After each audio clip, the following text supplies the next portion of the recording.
Hello, viewers. Welcome once again to the Nana Yayabua podcast. Today, I have a beautiful young lady with me in the studio, Efia Tekyi-Annan.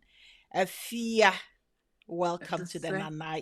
Hey, yeah, hey, yeah. Madasa Babre, why? Madasa. Yo, Bate. Yes. Welcome to the Nana Yayabua podcast. So, Efia Tekyi-Annan is a social entrepreneur and advocate. And also, you are a cultural leader. So we'll be talking a lot of stuff about the intersection of society as Black people, advocacy in the terms of Mhm. DEI, and culture, keeping our cultural identity, what it looks like, what it means for us, and how it transforms us in this life.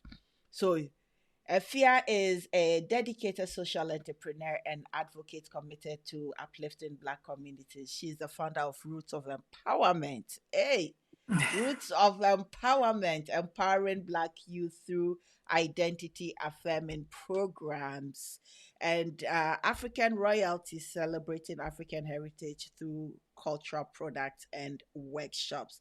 Now, I'm not going to give you all the bio. Efia is going to supplement and tell us who is this beautiful Thank you, young thank you, thank you, thank you. lady. Hey, young. Ha! Thank you, hey. I, Thank I you. see you really working hard, and I must commend you. That is what drew you to me, drew my attention. That it's like this is a beautiful young Black lady doing things that many will expect other people to do, but she's taking on the reins to do that. Welcome once again to the Nana Thank Yayabua you. I podcast. appreciate it. Thank you for giving me your time and your platform. I appreciate it. And thank you for saying yes. Yes, yes, yes, yes. Anytime, yes. Yes, Efia.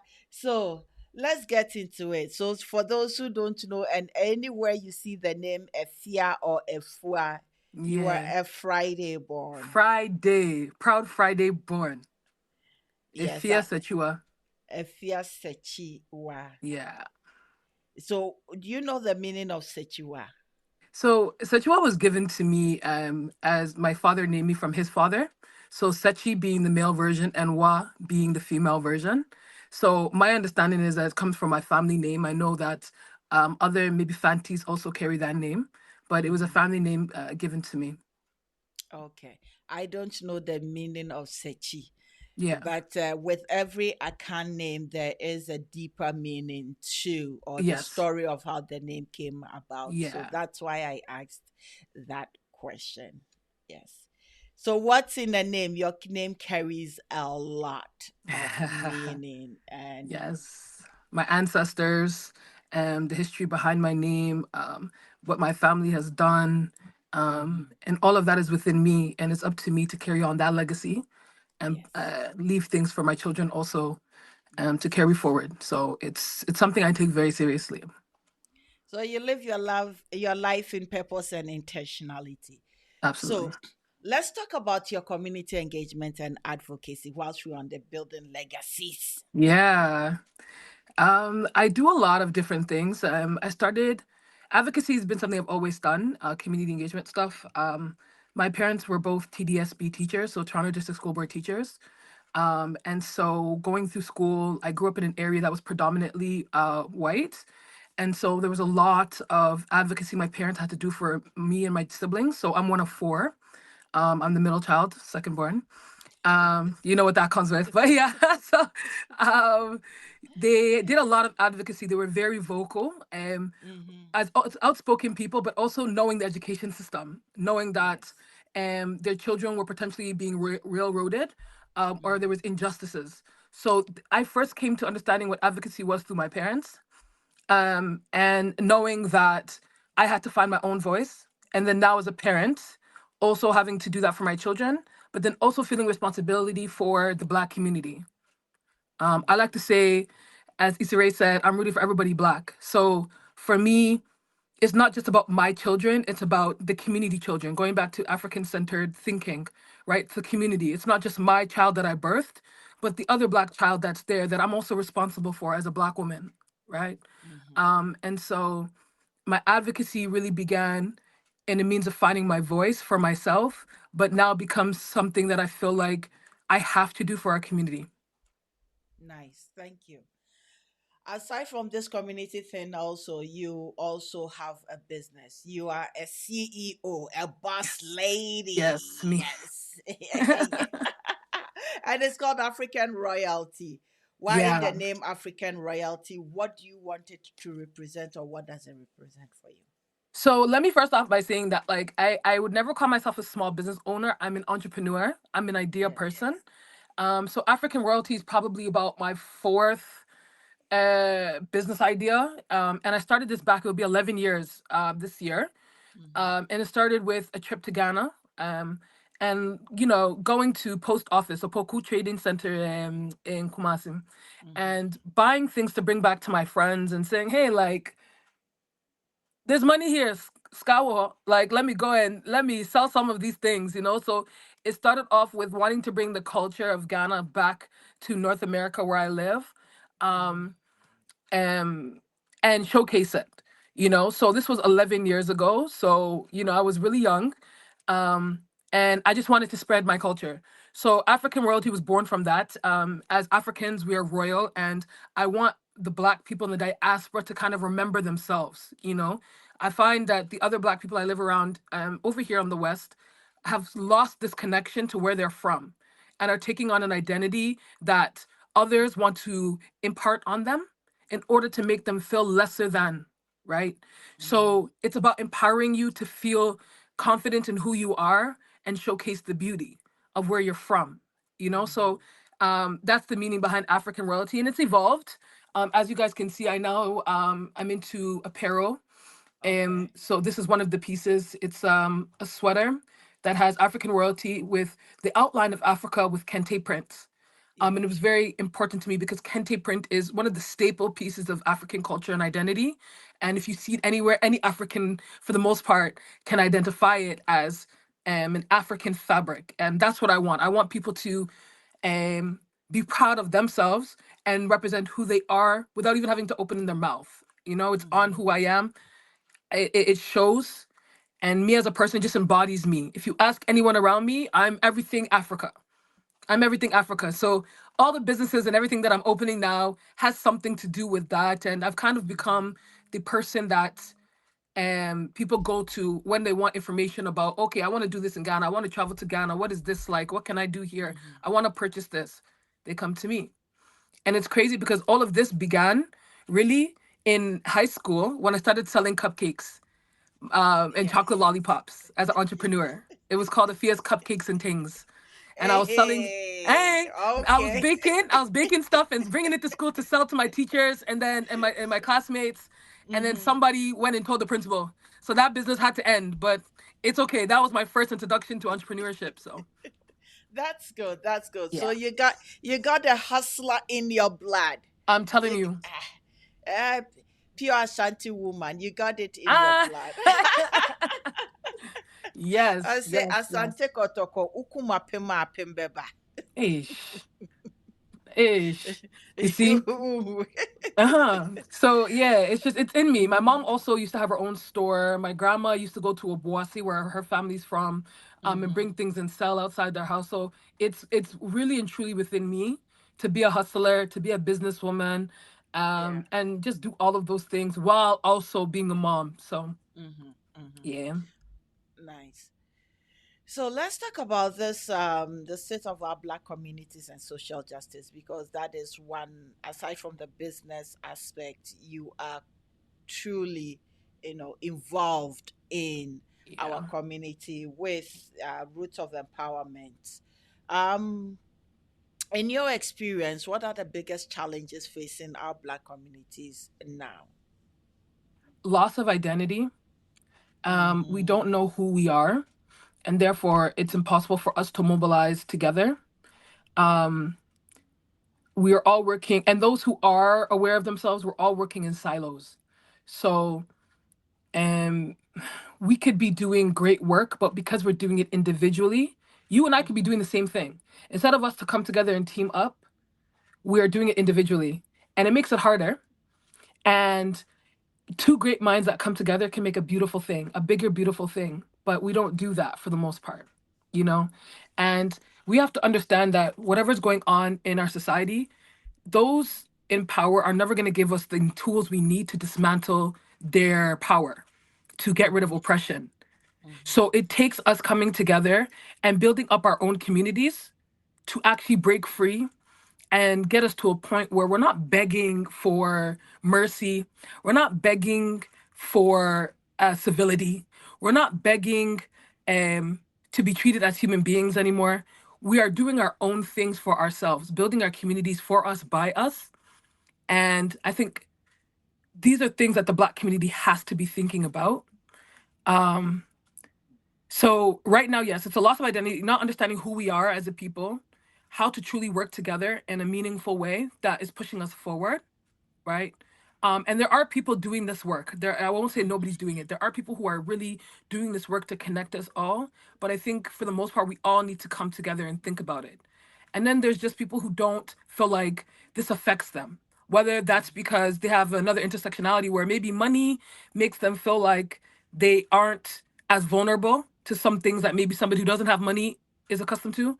Maybe they feel as though the people around them who are non-blacks make them feel like they belong, so they can't Mm-hmm. understand the racism or things that others are going through, the Mm-hmm. anti-black racism that others are going through. And so there's so many things that divide us, or that we allow to divide us, when there's so even more things that should bring us together, Mm-hmm. right? So So there needs to be a really a deep dive into mindset revolution to break that down. Well, that means we have a lot of work to do. You and I, you do yours, I provide a platform, and then we have these absolutely critical conversations. And hopefully, the listeners and the viewers will get something out inspired to of it. do it. Yeah, Exactly, absolutely. will be inspired. And like you said, connect with each other because we cannot continue to work in silos. Divided, we conquered. Together, you are strong. Absolutely. I will not do proverbs today. Otherwise, the whole conversation will be full of African and Akan proverbs. Yes, yes, yes. But it's actually very powerful. So I encourage others to go through. That's part of Roots of Empowerment. We teach Mhm, through proverbs, storytelling, and that's how we as Black people, as Africans, understand things, right? So mhm. it's a beautiful thing, and there's a proverb for everything, like you can imagine. Yes, So, as you yes, know, yes. so yeah. That's beautiful. Um, let's talk about the Black Youth movement that you doing. What is the name again? I know it's So the work that I'm doing now, yeah, the the organization. organization Black Lives Oh, Black Lives for Change. for Change. Yes, Yes. So I yes, actually yes. co-founded that in Mm-hmm. 2020 with the murder of George Floyd. We were all at home when Mm-hmm. we saw on television the senseless murder of a Black man who was in distress. And um I had a gym where I was going. Our trainer said, "We're going to go and do a march downtown." And we Yeah. got as we were going down there, she says to me, "Oh, I need you to lead it, by the way." And I'm looking at her like, "Huh? Like you didn't tell me nothing. We get down here." But I said, "You know what? Cool. Like this is not nothing new to me. I got this." So we get down there. I grab the megaphone, and I'm leading the march. Mm-hmm. Then I ran into this gentleman that I knew from around the way. He used to come by the barbershop where I used to work, and he was down there for another protest. There was a lot of protests going down in Toronto that time. And Yes. he came and we had a conversation, and we said, well, we live in York Region and Mm-hmm. we need to do this in York Region as well, Mm-hmm. right? Because York Region, the fight there for Black people for the most part is anti-Black racism. That's what I faced my Mm-hmm. whole life, right? So there's different fights for Black people, right? Um, with the work that I was doing in Toronto, it was more of the community safety aspect of it. Mm-hmm. But the work I was doing in York Region was about anti-Black racism, more so. Yeah. And so we're like, we need to bring this to York Region. So we came together, created a group. I think at first we called it Vaughn We Stand. Mm-hmm. We connected with other social justice groups in York Region, and an Italian girl doing some research for her paper came to find out that Vaughn was named after Benjamin Vaughn, who was a slave owner Mm-hmm. and opposed the abolishment of slavery. So that started us down a whole nother path. Like, whoa, huh. So we changed our name immediately. We put out Mm-hmm. a press release. We condemned the name. We asked for the city of Vaughan to change the name. We were instrumental. We were part of the coalition that got Vaughan Secondary School, Dufferin and Steeles, to change the Mm-hmm. name to Hodan Alea Secondary School. We were Mm-hmm. very adamant, one of the groups in there that actually were successful in getting this name changed. Um, and we had our protest. We drew over 300 people in York Region. We marched from the police station on Rutherford all the way to Vaughan Mills and held a rally. Then Mm-hmm. we held the intersection of Jane and Rutherford for 7 minutes. Oh. We held the, nobody was going nowhere. As much as it was frustrating to everybody in traffic, and yes, that's what we live with every day. So that little inconvenience will give you a taste, a grain of what we go through every day as Black people in the lives that we're living, right? And the danger that we face every day. So, Black Lives for Change now. How many years later, now we are a group. We're still doing anti-Black racism protesting, but for the most part now we're focusing on programming. We have a Christmas fundraiser, a holiday fundraiser that we do. We do a backpack drive in September. Typically we do things for Black History Month, so we have 28 days of Black excellence. Um, we've had focused on Black excellence around the world, Black excellence in Canada, um, things like that. We did Black authors all last year. Mm-hmm. We do things for Women's Day. So we're a group that, as you get older and you get busier and things get in the way. But we're trying to stay together, stay focused on what it is that we wanted to do because so many other groups from 2020 are not, no longer exist. Yes. Yes. You Yes. know, Yes. some due to the hype of it dying down, so now they're out and on to the next thing, or some others because life just got in the way. And we're fighting against that. You know, there's a group of Mm-hmm. four of us. Two of us are Black, and two of the other members are non-Black. Mm-hmm. But they're committed to social justice and the abolishment of anti-Black racism. Mm-hmm. So we are trying our best to stay together and continue the good work that we're doing because it's important. It hasn't gone anywhere. It's just up to us to make the time and continue to get the support from the community that we've been getting in the past. Yeah. Yeah. Yeah. And it's the same with life. You tend to evolve when things, the beginning and then to this stage, it's about evolution and also transformation because you guys were, for lack of a better word, you guys were cocoons. Yes. Yes. And And now, we're coming up. yes. And so you are adding more, not only, for instance, being there and advocating on the streets, but also enriching people with the knowledge and the history, practicality, and the voice to be able to go stand on their own Yeah. if you guys are not around. So that is wonderful, and that's also part of legacy building. You know. Yes, exactly. And Mm-hmm. that's so important to me.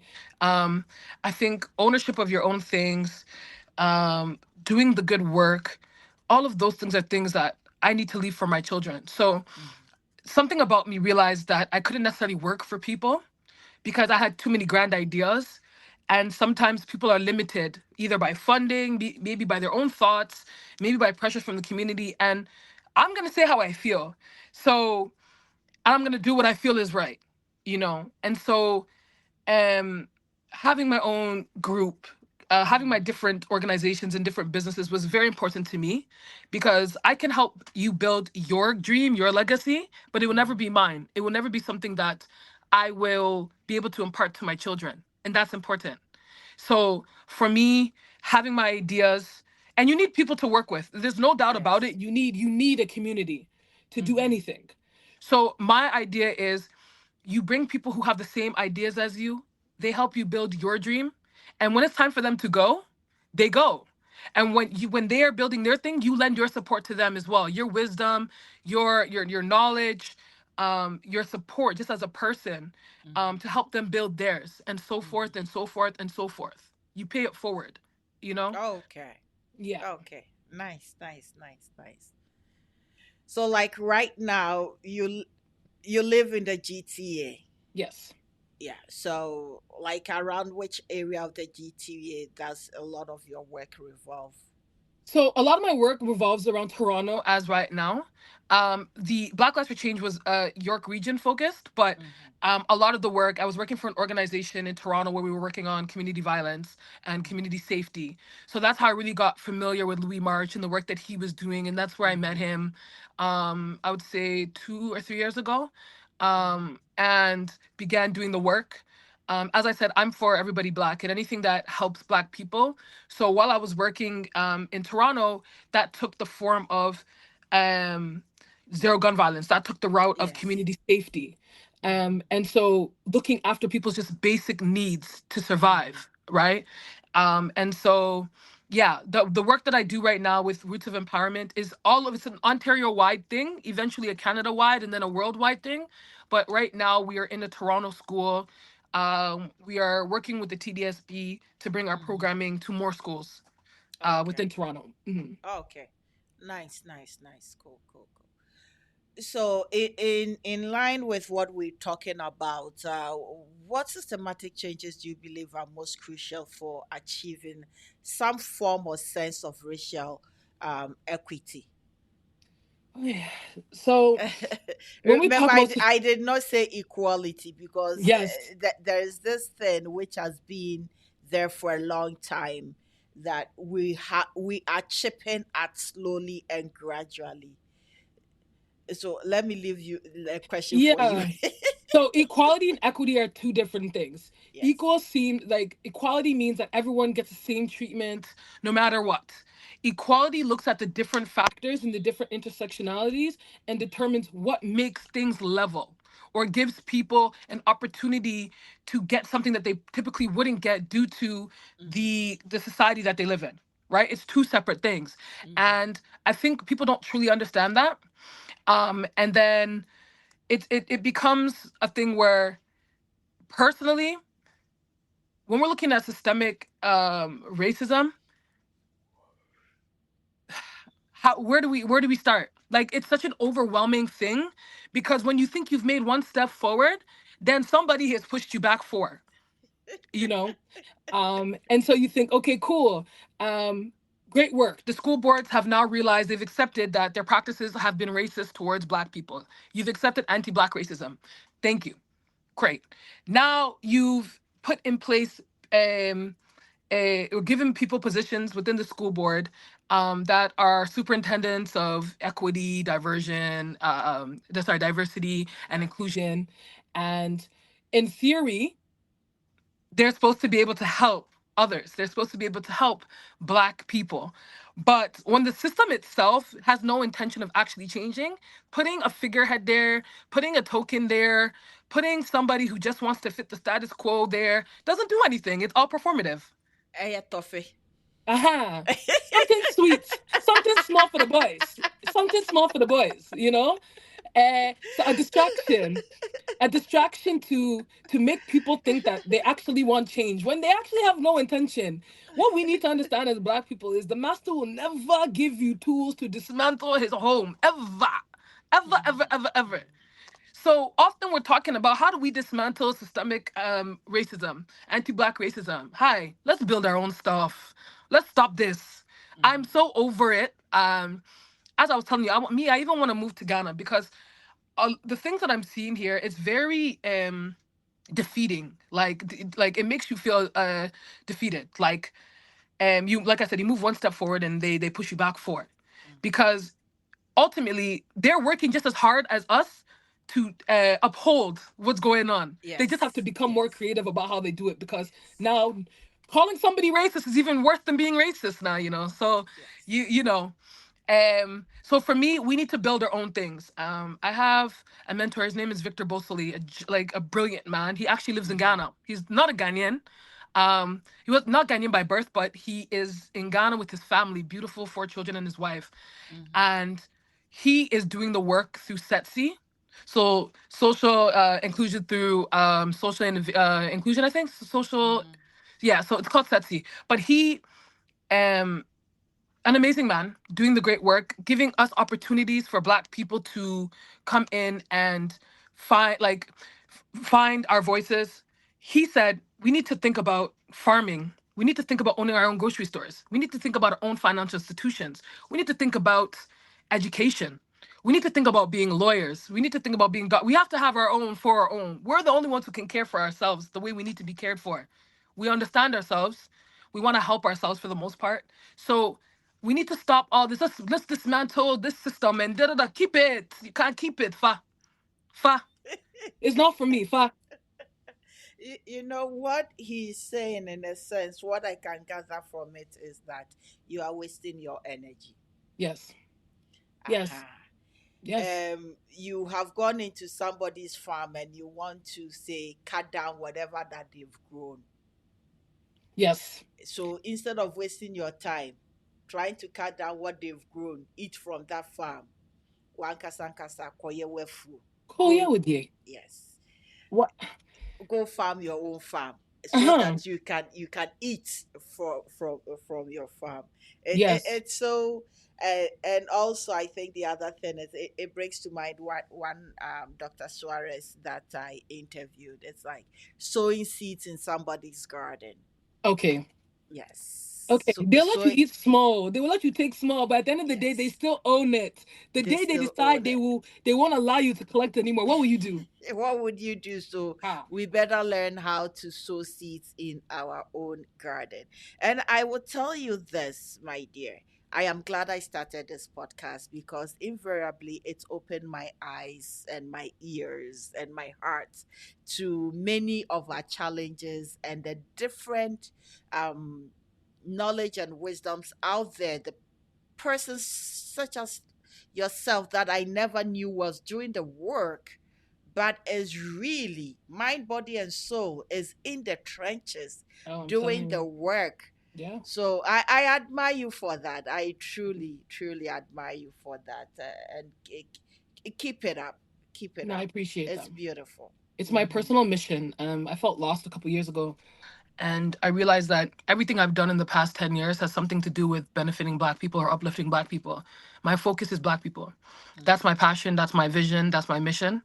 And so, like I said, whatever form that takes is whatever I'm going to do in order to achieve that. And so in Ghana, I'm doing the work, in order to build things there, um, to potentially, hopefully, get into government, to get into positioning in within government politics, to actually make change there. It's a different fight in Africa. Here, we're looking at anti-Black racism. There, we're fighting a whole different battle. But I, advocacy is there. advocacy is important, and you don't need to take this as this is just government conversation that has come in. I would say that the best way to do your fight is outside the government, not Okay. within. Okay. And we can deliberate more on that later on, off Yeah, we air, definitely have to have a but not conversation. on air. Yeah, And I I'm will tell open to you hearing. Like I'm a person that like I want to hear different opinions. I have my own opinion. I don't know everything. I haven't experienced that is everything. right. Tell me, let's talk about it, you So know. let's let the Ghanaians be for the time being. Yeah, yeah, yeah. Because otherwise the whole We'll conversation we'll change. The will Ghanaian politics is a change. different a different you, realm. you see how the Ghana vibe is resurrecting in me right now. Yeah, Oh yes, yeah, yes. calm down small. Yes. I got you. I got you. Oh To be my continued goodness. off air. We got you. To be continued. Yes. Yeah. So let's get to this idea of equity, diversity, and inclusion in society, and perhaps some businesses, because as Black people in Canada, uh, either we immigrated here or born here, like yourself, you've Yeah. connected through these businesses and society. Like, um, how would you define true equity? We did touch on equity. How Yeah. would you define true equity and what does it look like in practice, How in would your I view? Yeah. So Equity to me would be understanding that typically this is how you do something. And so these are the people who do not benefit from this system and how it's been going. And therefore, we need to take another look at these people or those making those decisions on those people. Yeah. Do you get what I mean? Because I feel like there's an attack on equity. And people don't really understand because equity is not just a black thing. Like, I don't think people get that. Like, I think people I think that it's attached to the black community and that's all. Like, DEI is not just for blacks. Like, it's I not. think the reason why people think it's that way because we champion it, Yes. because black people push and champion it. And Yeah. this is my take, and it may be biased, but this is my take. Just like the civil rights movement, black people, blood, sweat, tears, fought and championed it. Hmm. But many more people, other Yeah. than black people, are the benefits of it. Are we shocked? It is the same thing as DEI, diversity, equity, and inclusion. Yeah. We did champion diversity, equity, and inclusion. When you go to places, you see diversity. But the idea of diversity in our present day Tim Hortons, for instance, and I'm going to use that, has become just one group of people Yeah. that is representative there. So, whereby in the past you see, say, an Indian, Chinese, black, white, that representation of a diverse community, it's become just one block of community people represented Yeah. there. So it's the face of DEI has become more of black people championing it, but the The beneficiaries, beneficiaries is a different group, and it's typically white women or other yes, groups. or other groups. And when we bring it back to anti-black racism, and this is one of the conversations that we had, and other groups, because they still have a racial bias of blackness, colorism, who's on top. When you remove the Caucasian, the There's rest still of a the, hierarchy, and we are at yes, the very bottom of that. And yes, yes, that's what I want people to understand. So when we say, I work for an advocacy group that we are fighting the school boards and other institutions for black students, right? So whenever students face anti-black racism, we go in and we have meetings with the school boards who are ignoring the parents and all these other things. And one of the biggest thing is they love to say BIPOC community, or we were going to do anti-racism training. It's not the same thing because black people, it's been proven, we are at the bottom of the totem pole. Every other group of people believe that they are higher than us and want to associate themselves with whiteness, right? And it, like in whatever proximity they can get to whiteness. So because we are the furthest from that, we're at the bottom, right? And so there's a lot of things where people will say, "Well, I'm not racist. I'm not racist because I'm not white. How can I be racist?" That doesn't mean anything. That means nothing at all. You know, it's still this idea that black people are lesser than that's been instilled by the oppressors, people who even oppressed you. Now you've aligned more with them than with others being oppressed, yes, and then you become the oppressor of the yes, oppressed, right? yes, And so DEI to me, it's a tricky thing because DEI means being a woman. DEI means maybe you have a disability. DEI yes, means the color of your skin. DEI yes, means all of these other things that, like you said, because yes, we've championed it, has become a black thing, and so it's yes. under attack. We're But not it's the ones not a black benefiting. thing. It's not a black thing. We're the ones Yes, fighting the fights, and yes. that's why you see often now, like, yeah, go ahead. Now we're talking about this DI thing, and I was thinking, for instance, that if there is a company that has all male, you know, um, I don't know, male tech gurus, and there are female tech gurus as well, but the hiring committee is all men, and they're Yeah, thinking, oh, the woman will call in sick, will get a menstrual we'll cramp, will get do this, pregnant, we'll will get leave. pregnant, will leave. So why don't we get in more of the men that will not leave and have a boys club or something like that? So this is where DEI comes in, is that okay, you do have only men, It doesn't matter whether there's only black men or there's only white men or there's a combination of black and white men. It's only Men. men. Okay. Wow. Now, we need women because women think differently, see things differently, lead differently. Hmm.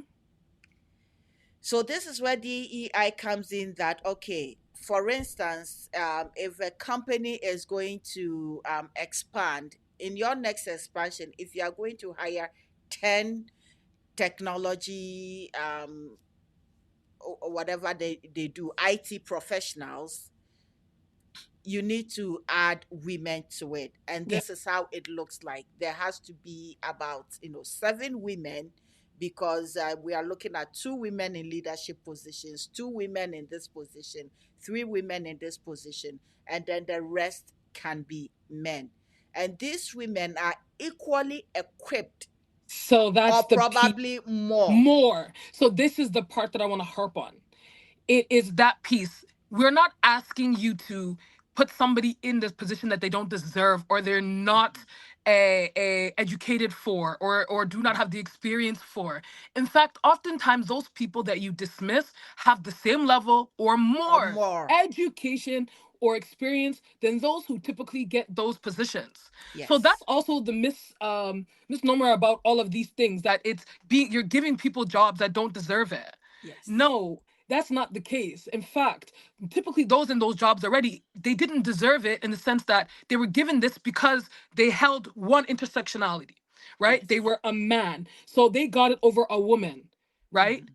They might have gone have the same education qualifications, but she might have more experience. But you will take him because he's a man and he's more Yes. like you than anything else, Yes. Yes. right? Yes. So Yes. these are the things that people need to think about when we're talking about DEI. We're asking you to do the right thing, to Yes. consider people on an even playing level field, or even consider those that you typically throw away because you don't feel like personally your own bias will not allow you to see them for all that they could offer to your company, to your business. And what Mm-hmm. people don't get is those companies who actually have DEI initiatives are doing better because Yes. it is typically people who are more qualified, who are better at doing the jobs. You win, you benefit. So You you need do to think benefit about it. from diversity, different views, different angles, different experiences. It brings a lot of transformation and ingenuity into a business or an organization. Absolutely. It is very true. It is very true. Absolutely. And I think we have to get away from this thought process that even women, like the Mm-hmm. world is scared of an educated black woman. I think we're the most feared, most disrespected, and we are overlooked either because they feel we can't do the job or they feel like we'll do the job better or too well. And then that Um, too doesn't make sense to me, you know? it wouldn't make sense to you, but then when you look at historically, black women in our history, look at their leadership in Yeah. a lot of fights Yeah. for Yes, Antua. freedom, Yes, Antua. from Let Yasantua to mm, Nzinga to yes. the the oh, I just forgot the name, to the Queen Nannies of the Maroons and Yes. everything. Yes. So we do have a lot of black women that have pushed for the freedom of us as a group. And also, within the period of enslavement, it became very glaring that anything that has to do with the race in terms of black people, it's the black woman that you need to attack first. Yes. If you are able to destroy the motherhood, then you are able to destroy every aspect. If you're able to control the black woman, then you can control the children, Absolutely. and then you can control The the men. husbands, Hmm. yes. So when you were saying that, I was thinking there is an unwritten code, or there is also that knowledge that the most feared person is a black woman. We will Yep. stand in front. Yes. Yes. Yep. I do think that you're right. Yes. It's a very calculated effort. It So is. as much as it's annoying to me, I'll say I don't understand. I do get it. It's a very calculated, premeditated, uh coordinated attack but that is happening, you and know? and historically also they made us that in the sense that never saw the black woman as a woman per Yes. se. Yeah. Yeah. So Absolutely. your womanhood, your femininity was taken away. It Yeah. was only quote unquote given if and when they needed something. Yes. So Yep. we need to bear in mind all these historical Con- biases that yeah. have crept up, that we are living it without really consciously thinking about it. But when you become very conscious of the historical narratives and how it's impacting us today, we can, help break some of these mindsets and biases in community. Hey. That's exactly why I'm thinking the way I'm thinking in terms of, yeah, Hmm. these systems are meant to hold us back because they know what we're capable of. So stop trying to Yes. operate within these systems. like, keep it. You can keep it. Create our own. This is historical. This is, you're talking about centuries of calculated attack Yes. and coordination and at every level. And so, You know why I was laughing? Something popped into my head and I was laughing. There is this I've forgotten this man's name, African man who was talking about the grandmother. It's artificial intelligence that came to mind. That's why I was laughing. okay, There was this African man talking about his grandmother. That when his grandmother says, "I haven't seen my son in a long time. My son has to visit," you know, within a week, within that week, you see that the son has come to visit. Truly, and he said that's artificial intelligence. Before it ish. became It's the power. that's the power. Yeah, So yeah, that's the power that they need to nip in the bud. yeah. It's true. I'm not surprised at all. Oh my goodness. Okay. So let's get to African royalty, back to African royalty Yeah, and beyond. It's like, what does African royalty mean to you? And beyond the heritage and the titles, and I know we kind of talked about it a bit, but a little African, bit, yeah. yeah, African Mm-hmm. royalty is an expression of Yeah. who I am as a person. I am African royalty. When I'm Mm-hmm. walking around, I'll have my earrings on. I have the Jinami actually tattooed on me. I have So, the so talk about your earrings since you are telling Yeah, us you okay. got So I your have the earring. Jinami. So this is actually tattooed on over my heart. Yeah. The reason why Jinami meaning only God. So the way I've interpreted it is only God can judge me, only God can lead me, only God can show me the way, right? Mm-hmm. And so for me, it's a deeper spiritual thing, and that Mm-hmm. everything I do, I must do through God. Mm-hmm. And God is whoever you believe him to be. So whatever designation you take, right? Whether that's Mm-hmm. Islam, Christianity, Judaism, whatever it is, like I channel God in the sense that this is a higher being that's looking out for me, that guides my heart, that gives me morals to live by, that makes sure that everything I do, I'm doing from pureness and a kindness standpoint, Mm-hmm. and gives me the fire I need in order to keep going every day, right? Mm-hmm. And so to me, I tattooed it on me, so it will be with me for the rest of my life, Mm-hmm. because it meant that much to me, right? Mm-hmm. And Mm-hmm. so in everything I am, if you ask anybody who knows me, they know I'm a Ghanaian. So here's the thing, though, the language. While I understand most, I can't speak well. So when I go to Ghana, they're ha, what did she? Ha, your parents they didn't do well. Oh, what's me kachi? Oh, I said I understand chi kakra kakra, right? And I'm conversational to some degree. I have to mix Yes. my brofo in it, but um, it's important to me to reconnect with all that. And so while I'm teaching others about their culture, I'm also learning, right? Yes. My children are mixed. They're Jamaican and Ghanaian, and my fear was that they would lose their Africanness. This is not something I was thinking about when I met their dad. Something awoke in me maybe when I was 19 or so, I believe. In terms of not just being black, but knowing I'm black, understanding what that meant.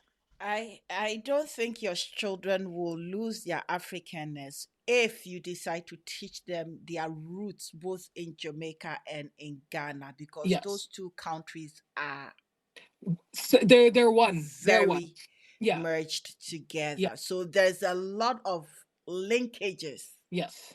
that Absolutely. they need to be taught. Yeah. If they eat ackee and saltfish, you Yeah. teach them ackee came from Ghana Yes. to Yes. Jamaica. Yeah. Yes. So we're Uh-huh. we're we're in it. Like my kids have been. My son is going to be 14 this year. He's been to Ghana 3 or 4 times. He spent his first birthday there. While I've given him, his name is Jeremiah. I've given him his Ghanaian name, so he's born on Thursday. So he's Nanayao. So Nanayao Boachidankwa Leslie Tekyi-Annan, right? So all of them have their names. Jasmine Nanaya, Thursday born, female version, right? Mm-hmm. Shamima Diane Tekyi-Annan. Juliet James Akuya Tatianan. So like I've given them their names so they identify, they go back. I was there in the summer with them, with my daughters, and they're outside Mm-hmm. playing with the local kids, speaking Of Chi, course. coming to teach me songs. We have our songs Zombies, you know? They're the ones coming to teach me, and I'm like, okay. And I love it. I love it. And part of me wanting to move back is part like me wanting them. Children are sponges. So if I'm Yes. not careful, they're coming to speak cheat to me and I won't understand, you know? Yes. And Yes. I'm okay with that because I want them to connect with their heritage, know who they are from the beginning. The other thing also is that speaking tree with your children in North America is a conscious effort Yes. as a Absolutely. parent, Absolutely. because 99.99% they speak English Mm-hmm. all around. Yeah. Your effort is the 0.1% Yes. that you need to make your home a tree speaking home. Yes. So I always say whether the tree will somersault or it will skate or whatever it is going to do, Try. Oh. try. Broken Yeah. tree. Yeah, The that's the tree I'm more, speaking to my children. The broken cheese, yes, what I'm speaking to them now. the more you try, the Yeah, better they become. yeah. But if you don't try, then you lose the language. And when you lose the language, you lose part of the culture, Part of your customs, identity. and the traditions in it. Yes. So Absolutely. we carry our cultures with us and our identities with us in the language or languages we speak. Yes. Absolutely. Because there are nuances within the languages that, people you pick up. You pick up, but that's what I'm struggling with. So when I'm in Ghana, people are speaking the way I learned Chi. Like my parents tried with my older sister, and it kind of slowed down her speech. So they kind of made a conscious decision not to. And I think that was maybe just her. That's a lie. Oh, is that okay? Well, that's That was a big lie. okay. One of those of us who lived in Ghana went to school but speak two other languages because of where we live. Yeah, yeah, That was a misconception yeah, here, that because you speak in your native, yeah. your for lack of a better word, your indigenous language, you cannot learn English properly. You can learn it. We see it. We see it with everybody else, like other cultures that have their children. And it's, to me, I think when I really think about it, I feel like this is something that maybe the institution imposed on my parents and they just took. Do you get what I mean? Um, because they started with her. She's about a year and a half older than me. And because they tried it with her, it didn't work. It just wasn't a thing. So while they speak Chi to each other, while they're on the phone speaking to their brothers and sisters and everything on the phone, uh, it wasn't made a point. And I keep wondering why. But I think I have to stop like questioning about that. They thought other things were more important at the time. So, and they've done well. They've done well for us. So I can't blame them for it. But All I can do, remember, they're also going through a learning period, coming to a new country by coming themselves, to a new nobody's country. here. Yes. It's a lot. So that's a lot. They've gone through a lot of challenges you and I did had didn't have to go through, Yeah. right? So and they've made these provisions for you to be able to do your work, because based on that you see the lapses and the holes that needs to be filled, so that your children and your children's children don't fall into the same loopholes. Absolutely. But they also gave me my love for Ghana. If not for them bringing us back, there's 6 of us in my family. You have to imagine one trip to Ghana. We're talking about $13,000, $14,000 for a trip. Okay, just getting tickets. So they've done well to make sure Yes. that. if there's four of us and I'm the only one who has that connection to Ghana, like that, they still have done well because me now, I'm bringing that here. I'm going. Yes. My siblings are wondering like, what's over there that you're so interested in? Why are you Yes. always going? My kids too. Like we want to like they go, they come with me. So I feel like they've done well with what they had. And me speaking Chi now, the way I learned it, if you say a sentence, I've picked up three or four of the things you said, and then I'm creating the sentence in my head. So the Yes. nuances you're talking about, sometimes I miss it. You know, and Yes. I don't get it because like there's a crucial piece that I missed. Do you get what I mean? Mm-hmm. So I wouldn't say I'm conversational, but for the most part I understand. And then when I speak to my pronunciation is and yeah, so I'm working on No, it. That's something to I focus. wouldn't say any because Mhm. when you say that, you've already defeated yourself. Okay, I hear you. Stay You positive. Keep stay trying. positive. Whether the conversation is the pronunciation is as per your Canadian accent. Ah, but you see, Ghanaians, when you're speaking to them, something they be like, huh? And then when somebody else says, I say, hey, isn't that what I just said? And they're like, oh, you didn't say it. I said, come on, you have to And try. You have to try. then you tell them say Jawasam. And on Yeah, that like note, try small. Ah, say like they didn't want to Jawasam. hear me. Ah, Yes. yeah. So Jawasam. yeah, but it's That's very bad important. advice. It's you will see what they would say, but it's very important to me. Like that's everything. Yeah. So that's one Mhm. piece that maybe I will definitely focus on in the next upcoming years because as I'm teaching others to love their culture, language is part of it, and I Yes. can't want that for others and I don't have it myself. Mhm. And like you can learn at any age, right? It might be Yes. more it might be harder at this point, but learning is learning. Learning happens throughout your life. And so I just have to be more intentional about learning it Yeah. and immersing myself in it. So as Yes. African royalty is, I am her. I wear my kente prints, my Ankara prints. I have like if I show you my closet, I have my suits. I have for every event. When I'm hosting events, you can better believe I'm coming there with my Ankara prints, with my fish scale, my kente, Hey, something. You will see me. If I've even started wearing gale, like I'm hey, coming it's not to let you know. easy. It's Ha! not easy. It's not easy. It's not easy. Hey, Not unye easy. yo. Yo, mate. Okay. So, By force, my you will know I'm African and everything I represent. That's who I am. That's who Efia I Tekyi-Annan, yes. hey, That's Annan me. 4. I Hmm. am here. I hear. Is your Anan Ga Anan or Fanti. Fante Anan? Fanti. Yeah. Okay, Yeah. okay. Yeah. Ah, So my dad is and Fanti. My mom is Ashanti. hey, Yeah. Asante Fante Aware. Yes.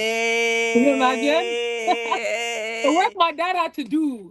The work my dad had hey. to do. Ashanti people are very proud people. So the work my dad had to do. No, no, it's in the history. It The is. Ashantis and Fantis never really got along Yes. because of the coastal trade with the Portuguese. And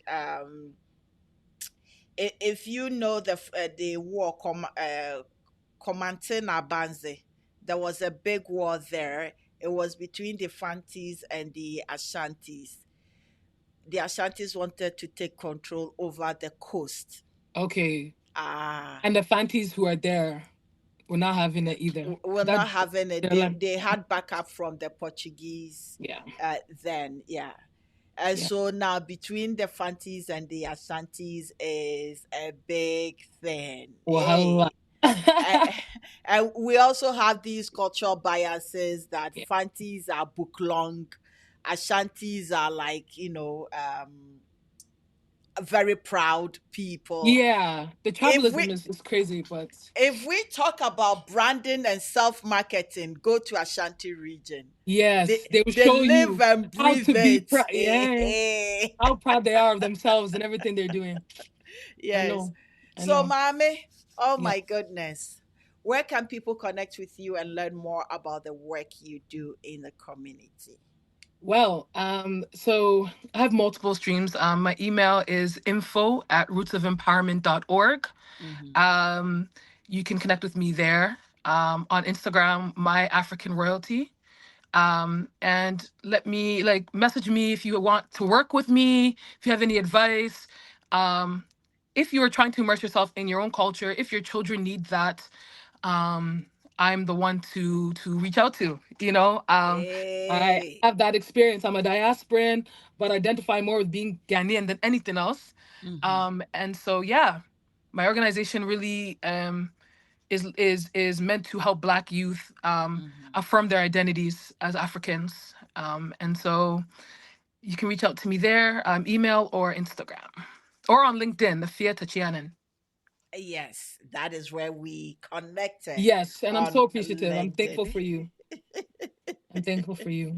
Thank you so much, guys. You have been listening into or watching us on YouTube on the Nanaya Yabwa podcast with Efia Tekyi-Annan. Oh my Yes, goodness, yes, brilliant young social entrepreneur and advocate and cultural leader.